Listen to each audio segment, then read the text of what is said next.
सम्भाषणसन्देशसंस्कृतमासपत्रिकायां प्रकाशितानां बालकथानां ध्वनिप्रसारणम् इदं बालमोदिनी इति।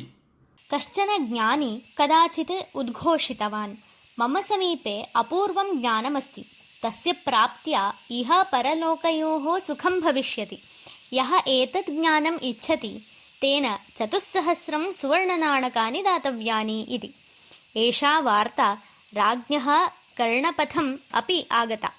सः तं ज्ञानिनं स्वस्य आस्थानं प्रति आनाय्य सत्कृत्य 4,000 सुवर्णनाणकानि तस्य पुरतः संस्थाप्य निवेदितवान्। श्रीमन्, भवतः समीपे यत् अपूर्वं ज्ञानमस्ति तद् मह्यं दीयताम् इति। तदा ज्ञानी मन्दहासपूर्वकम् अवदत्, मम समीपे 4 सूत्राणि सन्ति, जीवनानुभवात् प्राप्तानि तानि। श्रद्धया श्रूयताम्।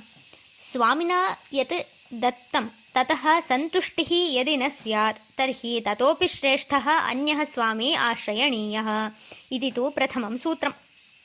द्वितीयं सूत्रं तावत् यत् कर्म धर्मविरुद्धम् ईश्वरेण अनुज्ञातं च न तत् परित्यक्तव्यम् अथवा तस्मात् देशात् अन्यत्र गन्तव्यम् इति। यत्र कोऽपि द्रष्टा न स्यात् तादृशे स्थले पापकर्म कर्तुं शक्यम्।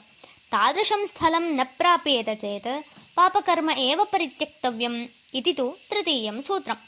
चतुर्थं सूत्रमस्ति, अस्मिन् जगति यदि स्थातुम् इष्यते तर्हि आनुकूल्यं परिकल्पितवते जगन्नायकाय प्रतिपदं कृतज्ञता अर्पणीया। यदि एतद् न इष्यते तर्हि तेन दत्तं किमपि वस्तु न उपयोक्तव्यं, तदीयम् अन्नं न खादनीयञ्च। एतानि सूत्राणि शृण्वन् राजा चिन्तने मग्नः सन् अतिष्ठत्। तावता सः ज्ञानी तम् उद्दिश्य, मया उक्तानि एतानि सूत्राणि अनुसृतानि चेत् सर्वविधदुःखानि अपगतानि भविष्यन्ति। एतद्धनं दरिद्रेभ्यः दीयताम्।